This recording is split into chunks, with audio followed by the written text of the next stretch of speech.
뭐가 40쪽이야? 진짜 저 양아치세. 뭐가 40쪽이냐고요?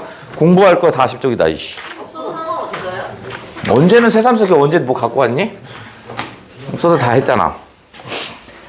자, 거기에 이제 시가 실려 있네요. 그죠? 김선우의 빌려줄 몸 한 채, 뭐 이런 게 있네. 그죠? 아, 요거 EBS에 실렸으니까 EBS 초점부터 한번 해볼게요. EBS에 또 까먹었다. 방금 외웠는데. 323쪽이라고 써있네? 자, 이거는 실전 3입니다. 저 뒤에 있어요. 저 뒤에. 실전 3에 있는데, 일단 EBS에 초점을 둔 게 뭔지 알고 배워보자고요. EBS에서 초점을 뒀던 건 뭘까? 자, 우리가 시를 쓸 때요, 자연물을 쭉 얘기하는 것 같은 느낌이 듭니다. 자연물에 대해서 설명을 쫙 합니다. 하지만 자연물, 정답 설명하고 싶은 건 자연물에 그걸 설명하고 싶은 게 아니라 이걸 통해서 얘를 유추하면 뭐가 떠올려요? 인간의 삶에 적용시킬 수 있죠? 그죠? 아, 인간의 삶의 이치. 인간의 삶의 이치에 적용을 시킬 수 있어요. 그래서 요런 작품들을 실어놨더라고요. 자연물을 통해서 인간의 삶을 유추할 수 있는 이런 작품들을 쭉 실어놨더라고요. 그래서 그게 첫 번째가 뭐냐면 김선우의 빌려줄 몸 한 채입니다. 빌려줄 몸 한 채네. 자, 빌려줄 몸 한 채니까 뭐는 희생을 하고 이런 거겠죠? 그죠? 빌려준다라는 건 어떤 조건이나 이런 걸 갖지 않아요. 그죠? 그래서 이건 어떤 희생을 하고 뭐 이런 거야. 세상을 산다라는 것은요, 다 잘 사는 게 아닙니다. 누군가의 희생이 있고 그 희생을 통해서 누군가가 살아간다라는 얘기를 하고 싶은 거야. 그래서 얘는 뭐냐면 요 빌려줄 몸, 얘를 긍정적으로 인식합니다. 타인을 위해서 자신을 빌려주는 요것을 긍정적으로 인식한 거였고요. 누구 거냐면 바로 김선우 작품입니다. 아, 김선우는요 되게 젊어요. 엄청 젊어요. 그래서 지금도 뭐 생생하게 뭐 시를 계속 쓰고 있겠지만 얘는요, 지가 나와서 얘기합니다. 나는 주로 어떤 시를 쓸 거냐면요, 생태주의 시를 써요 하고 지가 얘기해요. 그러니까 생태주의 시를 씁니다. 도대체 생태주의는 뭘까? 이걸 알아야겠죠. 생태주의 시는요, 자연, 즉 환경과 그 환경에 있는 개체들 있죠. 때로는 인간일 수도 있고 때로는 동물일 수 있고 어쨌든 간에 환경과 그 속에 있는 개체들 있죠. 환경과 개체가 교류하고 순환하는 관계입니다. 서로 간에 교류하고 순환한다라는 관계야. 그러니까 인간이 자연을 지배 이런 거 없어요. 이런 게 아니라 자연과 그 자연 속에서 개체인 인간이 그 자연 속에서 순환되고 교류한다라는 이런 얘기입니다. 그래? 그러면 이걸 다시 얘기하면 뭐 인간과 자연이 어떻게 해서 상생하는 겁니다. 인간과 자연이 상호 의존적입니다. 그럼 뭐 다른 말로 하면 서로 같이 더불어 살아가는 거야. 그러니까 상생한다. 이런 시를 쓰는 사람이 김선우입니다. 그래서 여기 간쓸게도 얘네들도 어떻게 써요? 가나 다에 보면 다가 생태주의에 대한 얘기를 쭉 담아놨죠? 그래서 담아놓은 겁니다. 그래, 알겠어. 그러면 이제 김선우가 생태주의적인 시, 즉, 인간과 자연의 상생을 노래하는 그런 것들을 많이 쓴다라는 거 알아두시고, 이놈은 나왔으니까 한번 배워보자고요. 속이 꽉 찬 배추가 본뒤 속부터 단단하게 움직이며 자라는 줄 알았는데 겉잎, 속잎, 그러니까 그렇게 자라는 게 아니야. 예를 들어서 뭐냐면 속이 꽉 자라면서 점점 이렇게 넓혀가는 그런 게 아니래요. 그럼 우리가 일반적으로 하는 통념과는 좀 다르군요. 통념과는 다르네. 책 없는 일부 몰지각한 학생들은 프린트 나눠준 거 있어요. 거기 보시면 돼요. 몰지각한 쟁이들. 아니, 너는 왜 봐? 책이 있는데. 아, 바보탱아. 그러니까 우리가 일반적인 통념은 배추라는 게 어디면 속이 꽉 차면서 점점 이렇게 커지는 줄 알아요. 이게 이제 일반적인 생각입니다. 그런데 이게 아니었어요. 겉잎, 속잎이라 할 것 없이, 그러니까 구별 없이 저가 벌어지고, 그러니까 자기가 벌어지고 싶은 마음대로 벌어져 자라다가, 그러니까 어떻게 해서 이제는 뭐야, 단단해지기 이전에는요 서로가 막 자랍니다. 아무렇게나 막 자랍니다. 아무렇게 자라요. 누가 겉잎이 되고 누가 속잎이 될지 몰라요. 그냥 막 자라는 거야. 그중 땅에 가장 가까운 잎 몇 장이 스스로 겉잎이 되는 겁니다. 그러면 바로 희생을 하는 애가 뭐야? 땅에 가까운 잎 몇 장이네. 얘가 동그라미네. 얘가 다른 것에 희생이 되어주는 겁니다. 그러니까 서로 막 누가 겉잎이고 속잎이 될 거 몰라요. 막 자라요. 자라다가 어느 순간 땅에 가장 가까운 놈이 스스로 희생을 하는 겁니다. 스스로 희생해요. 그럼 걔가 뭐 할 거냐면 나비에게도 몸을 주고 벌레에게도 몸을 주고, 그러니까 나비와 벌레로부터의 공격을 막는 거죠. 겉잎이니까. 그런데 고통스러워하지 않아요. 즐겁게 자기 몸을 빌려주는 사이. 그러니까 자발적으로 헌신한다는 거죠. 자발적으로 나누고 있는 겁니다. 결구가 생기기 시작하는 겁니다. 그때서야 아주 단단한 어떤 결구가 생긴대요. 그때서야 알부를 달듯 속이 차오르는 것입니다. 즉 누군가의 자발적인 희생이 누군가를 성장하게 하는군요. 그럼 누군가의 자발적인 희생이 없다면 누군가의 성장도 없어요. 이런 얘기하고 싶은 건가 봐. 마음이 이미 길을 떠나 있어 몸도 곧 길 위에 있게 될 늦은 계절에 방황한다는 얘기입니다. 그러니까 몸도 길 위에 있다는 건 몸과 마음이 방황하는 자는 채마밭, 채소밭 조금 빌려 무심코 배추 모종 심어본 후에야. 그러니까 나구나. 내가 몸과 마음이 모두 방황하고 있었나 봐. 근데 내가 지금 채소밭에 채소를 심어본 후에야 깨달음을 얻었다는 얘기입니다. 알게 된 것입니다. 깨달음을 얻었군요. 깨달음이 뭔데? 빌려줄 몸 없이는 저녁이 없습니다. 그럼 빌려줄 몸이 구체적으로 얘기하면 배추의 겉잎이겠죠. 빌려줄 몸이 배추의 겉잎이겠지. 그지? 그 다음에 뒤에 저녁은 뭐야? 겉잎이 있어야 저녁, 즉 평화, 안식이 있는 거죠. 평화, 아주 긍정이 생기는 거지. 그럼 거기서의 저녁이라고 한다라면 아까 있었던 결구, 알불 이런 거겠지. 언니 일로 와. 여기 이소연 양 늦게 오셨잖아요. 여기 오세요. 이소연 양.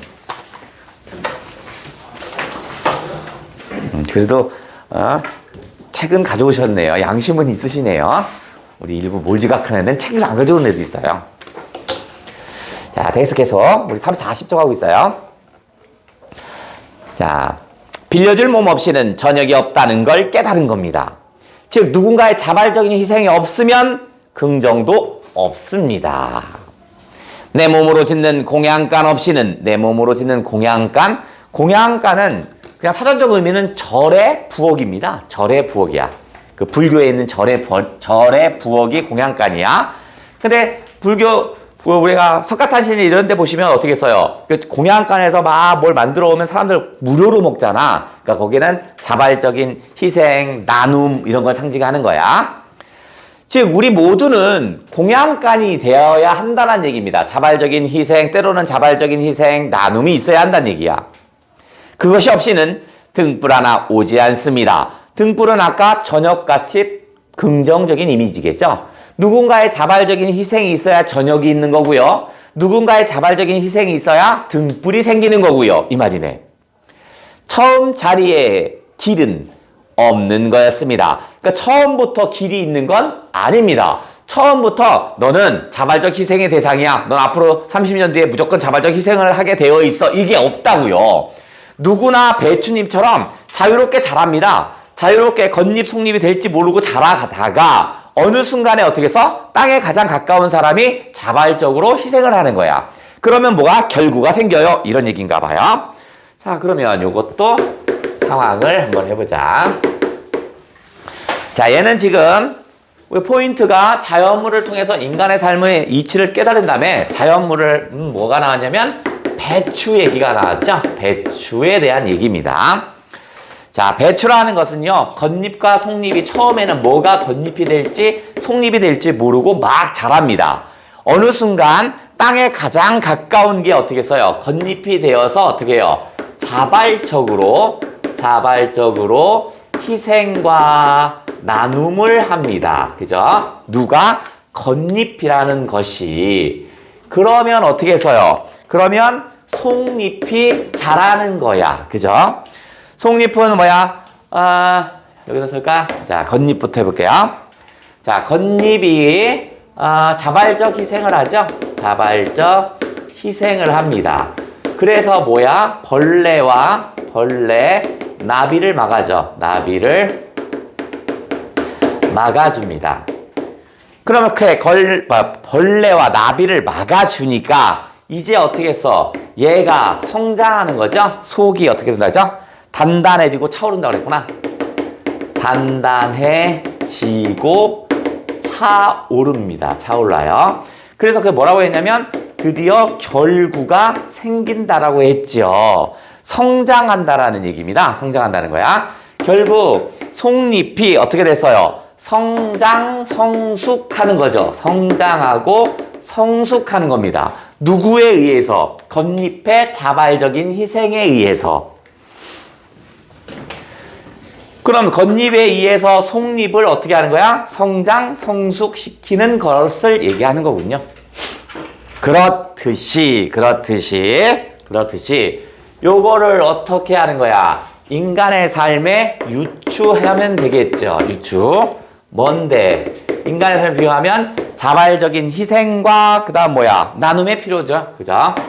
희생과 나눔의 필요성을 전파하고 있는 게 바로 이 시네. 누군가의 자발적인 희생과 나눔이 있어야 또 다른 커다란 긍정을 만들죠. 저녁을 만들어내고 등불을 만들어낸다고 그랬잖아. 알겠어.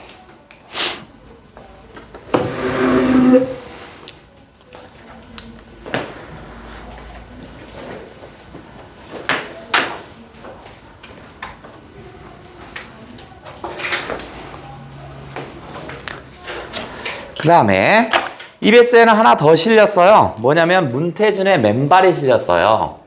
자, 뭐냐면 문태준의 맨발이 실렸습니다. 이게 하나 더 실렸어요. 문태준의 맨발이라는 작품이 실렸는데 그 놈은 우리 지금 프린트물 나와주는 거 있죠? 요 놈에 있어요. 한번 볼까? 없나? 있겠지요. 어딨지? 있어야 되는데?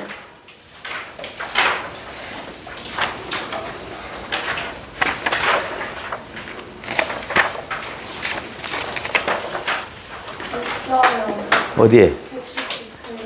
119는 도대체 어디 있는 거야? 어허이씨. 앞부분에 있대요. 119의 앞부분. 세 번째 거에 있대요. 조그만 글씨. 한 6장 정도 넘기니까 있네.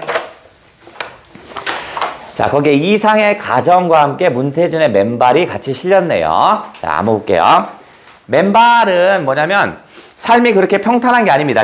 고급 신발을 신고 있고 뭐 이런 게 아니죠. 그죠? 맨발이라는 건 고단한 삶을 상징합니다. 그러면 길을 걸어가야 되는데 신발이 있으면 밑에 돌멩이가 있어도 밟고 갈 수 있지만 맨발이면 어떻게 해서 그 아픔이 그대로 전달되죠? 그래서 요것이 의미하는 건 일단 고단한 삶을 의미합니다. 고단한 삶. 그러면 얘는 지금 어떻게 했냐면 자연물을 통해서 인간의 삶을 유추하라고 했으니까 도대체 자연물은 뭐냐면 개조개를 봅니다. 우리 먹는 조개 있죠? 조개를 보면 이렇게 조개가 이렇게 뭐라고 해? 이렇게 발을 내밀잖아. 아가미냐 뭐냐? 조개에서 혓바닥 같은 내는 거 뭐지 그게? 발인데. 그 발이야? 그래? 그래서 맨발이냐? 그래. 어쨌든 조개에서 이렇게 혓바닥 같은 거 내놓잖아. 그거 지금 보는 거야. 그러면 조개 보시면 그거 이렇게 살짝 그 발 만지면 어떻게 해요? 휙 들어가냐? 아니 개눈처럼 그렇게 안 들어가요. 만지면 스은체 들어가요. 그죠? 그 얘기를 하는 겁니다. 그걸 떠올리면서 자신을 생각합니다. 조개가 이렇게 힘겹게 맨발로 걸어왔구나. 아, 나도, 인간도 이별하고 슬퍼하고 이런 것들을 다 인내하면서 자라는구나. 이걸 떠올릴 겁니다. 왜, 노래 안 하게? 이제, 홍수빈 드디어 막 출연하는구나. 자, 한번 읽어볼게요. 어물전은 생선가게입니다. 생선가게. 소연아, 이걸 봐야 했는데, 거기 없어요.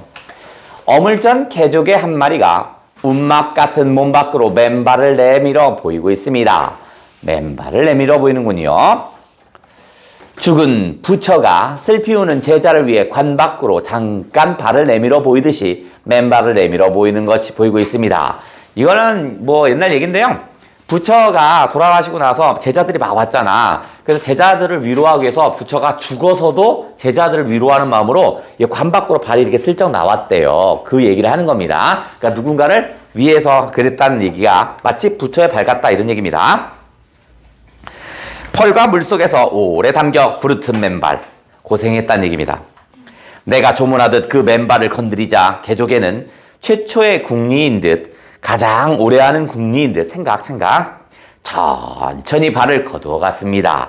인간도 마찬가지야. 인간도 고단한 삶을 살다 보면 아픔이 있고 슬픔이 있을 거잖아. 그게 금방 치료되지 않아요. 누군가에 대한 아픔과 슬픔이 있으면 어떻게 해서 그게 천천히 치유되는 과정을 겪게 되는 거야.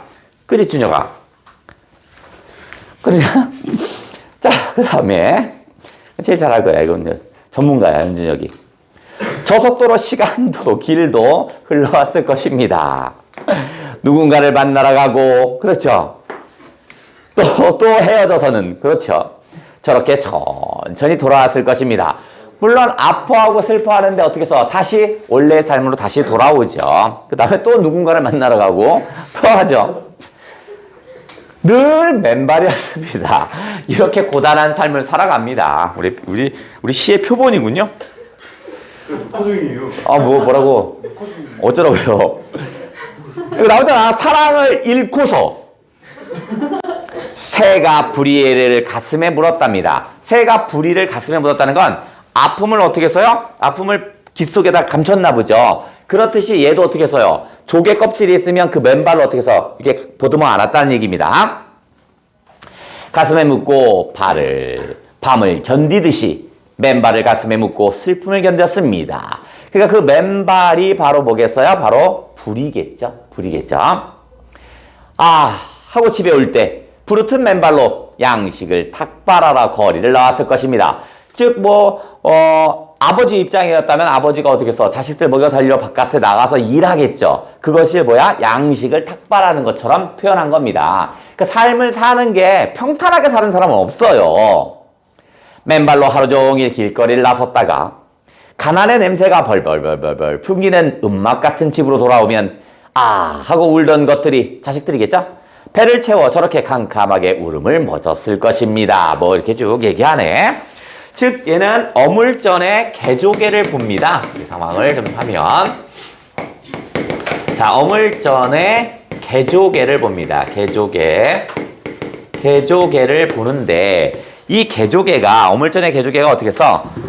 맨발을 가슴에 묻습니다. 항상 맨발이니까 고단하게 살아오면 그게 스스로 어떻게 써요? 가슴속에 묻고 지내나 봐요. 맨발을 가슴에 묻어요. 가슴에 묻음. 근데 요와 비슷한 게 뭐냐면 새가 부리를 어떻게 써요? 가슴에 묻죠? 이거 똑같은 겁니다. 그죠? 고단하게 살아왔다는 게 맨발이고 새의 부리도 어떻게 해서 뭘 쪼아먹고 뭐 해야 되니까 되게 고단하게 살아오는 거야. 그렇게 고단하게 살아오면 이별이라든가 슬픔이라는 것 자체가 바로바로 해결되지 않아요. 항상 감내하고 인내하면서 살아가는 겁니다. 즉 누가? 개조개가. 즉 고단한 삶을 살아가고 있군요. 삶을 살아갑니다. 그렇듯이 이걸 통해서 어물전의 개조개를 통해서 우리는 인간의 삶을 유추할 수 있어요. 인간도 별반 다르지 않다고요. 인간도요, 누군가를 사랑하고 누군가와 이별을 하고 그래서 누군가의 그 이별로 인한 아픔을 겪습니다. 그죠? 즉 이렇게 고단한 삶을 살아가는 거야. 그걸 스스로 어떻게 써요? 새가 부리를 가슴에 묻고 견뎌내고 이겨내는 것처럼, 또는 뭐냐, 개조개가 어떻게 해서 맨발을 가슴에 품고 이겨내는 것처럼 이겨내는 게 인간이래요. 고단한 삶을 살아간다라는 얘기를 담은 게 요 놈이었습니다.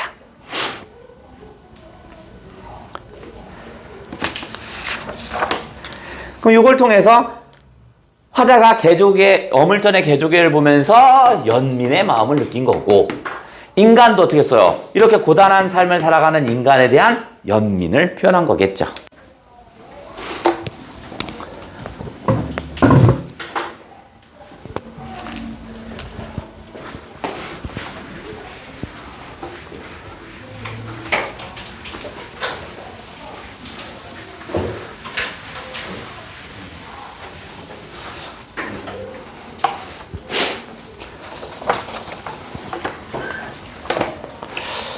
그러면 요 두 작품이 EBS에 나온 걸 하면 자연물을 통해서 인간의 삶을 유추할 수 있는 또 다른 작품을, 유사 작품을 한번 해보면 되겠죠. 그거를 아예 간슬게 해서 아주 표현을 해줬네. 뭐냐면 정급별입니다. 여자 이름이고요. 이렇게 이름을 지면 나중에 할머니 되면 어떡하려고. 그죠? 할머니 지면 어떻게 써? 정급별 하니까 너무 어린애 같은 이름이기도 하고요. 급별아 하면 왜 이렇게 금방 죽을 것 같지 않냐?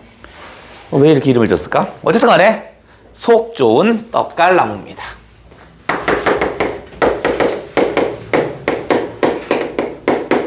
떡갈나무네. 그럼 역시 마찬가지로 떡갈나무를 통해서, 속 좋은이라고 했으니까 떡갈나무가 긍정이겠죠. 이걸 통해서 인간의 삶을 유추할 수 있겠구나. 그러면 도대체 왜 떡갈나무가 왜 속 좋다 이렇게 얘기했는가 볼게요. 자, 이거는 일종의 모성성으로 해석을 해도 괜찮습니다. 저 속 좋은 떡갈나무를 어머니로 표현을 해도 괜찮을 것 같아요. 한번 볼게요. 속이 이거 아니다. 속 빈 떡갈나무에는 벌레들이 삽니다. 벌레를 품어주는군요. 그 속에 벗은 몸을 숨기고 깃들입니다. 벌레를 보호해주네. 그죠, 떡갈나무가. 속 빈 떡갈나무에는 버섯과 이끼들이 삽니다.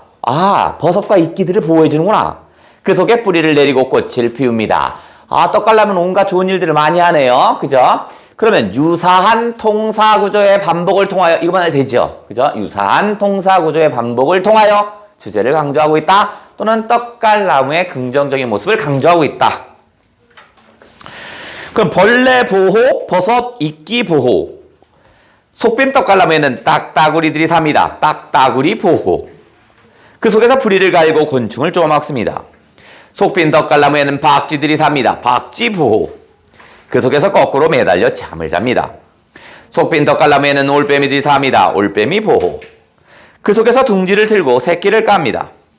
속빈 떡갈나무에는 오소리와 여우가 삽니다. 오소리 여우 보호. 그 속에서 굴을 파고 집을 짓습니다. 속빈 떡갈나무는 어떻게 하냐면 이렇게 나무가 이렇게 있는데, 떡갈나무 이렇게 나무가 이렇게 큰데 여기가 중간에 이렇게 붓게 파여있는 이런 거 있죠. 이렇게 썩어서 파여있는 거 있잖아. 여기를 얘기합니다. 속빈 떡갈나무는 이걸 얘기하는 거야. 그치? 근데 여기에 때로는 박쥐들이 모여 살고요. 오소리가 주로 살기도 하고 모두 사나 봐. 이 떡갈나무가 어떻게 써? 다른 것들을 보호해주네.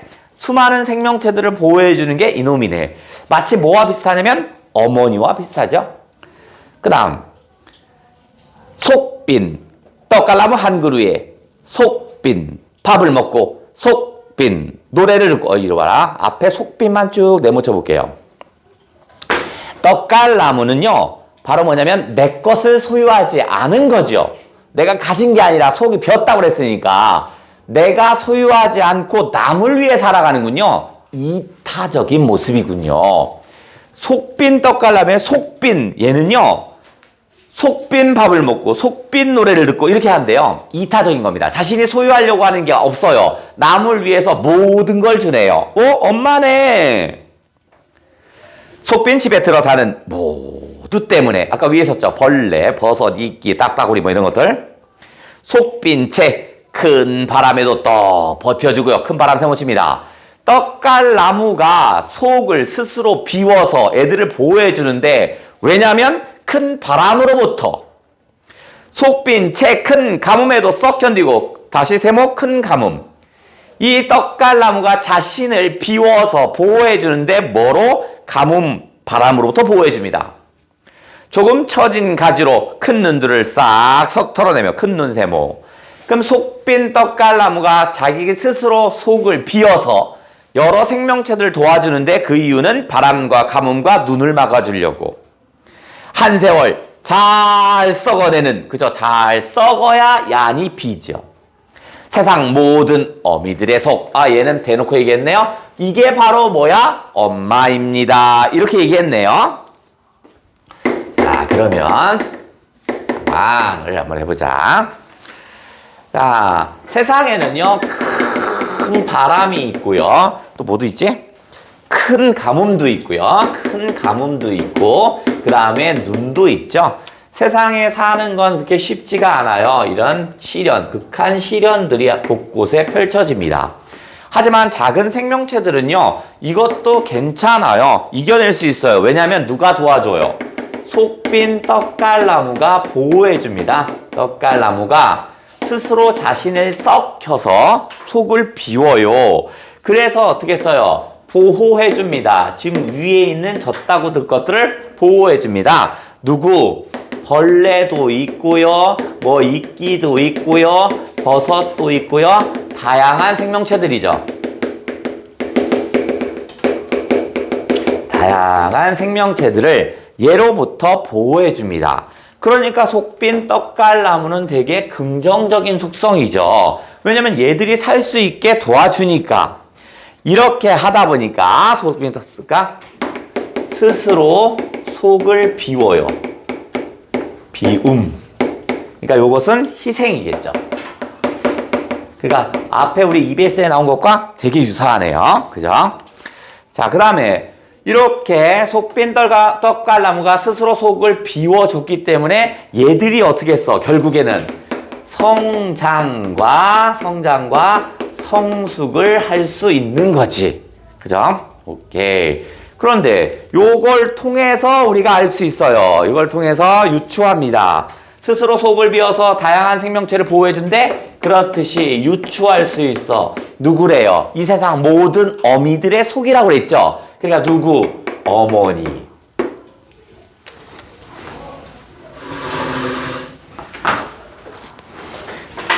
자, 그러면 우리 프린트물 나눠준 거에서 이번에는 3편이 다 있을 겁니다. 그거 자 풀어줘.